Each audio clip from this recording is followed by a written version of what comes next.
Pour ne rien manquer, abonnez-vous maintenant. Bonjour Lydia Guérousse. Bonjour Benjamin, bonjour à tous. Bon, Elisabeth Borne et Emmanuel Macron attaquent la NUP qui ferait la courte échelle au Rassemblement national. Cette analyse est juste selon vous, Lydia Guérousse? C'est une sacrée punchline du couple exécutif. C'est une punchline qui résume la perte de repères de la gauche depuis des décennies et son accélération surtout depuis la chaotique NUPES. Oui, la gauche a longtemps par son déni et ses manœuvres aidé et aide encore indirectement le Rassemblement national. Rappelez-vous, Mitterrand, président de la République, qui demandait à ce que Jean-Marie Le Pen soit davantage reçu dans les médias. C'était un joli coup de pouce pour booster la notoriété des idées nauséabondes du Front National. Et on connaît les résultats qu'il y a eu ensuite dans les urnes. Il y a aussi le déni de réalité sur l'islamisme, sur le recul de la laïcité, le déni de la gauche sur l'immigration, son contrôle, le communautarisme, parfois l'insécurité aussi dans les quartiers modestes. Et tout ça, ce sont des carburants pour le Rassemblement national. La gauche qui n'est pas la seule responsable?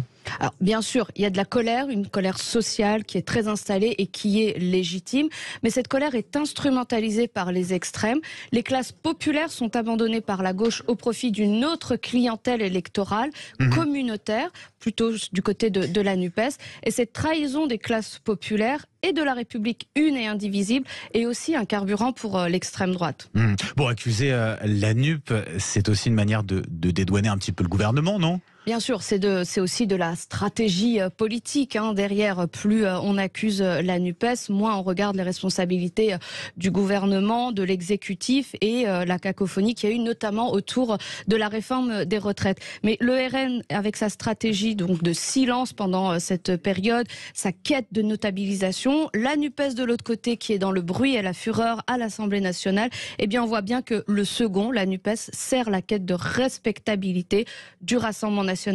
Mais il est véritablement admis qu'une majorité absolue et une meilleure équipe gouvernementale aurait permis de donner moins d'écho à ces deux agitateurs professionnels. La démagogie qui est si chère aux extrêmes n'est rien d'autre qu'une insulte en vérité à l'intelligence du peuple, un mépris. Les extrêmes n'aiment pas en réalité le peuple, ils se servent de la foule. Alors oui, quand la gauche extrême flirte avec le complotisme et clame « nous ne sommes plus en démocratie », c'est le lit de Marine Le Pen à l'Élysée qu'elle prépare.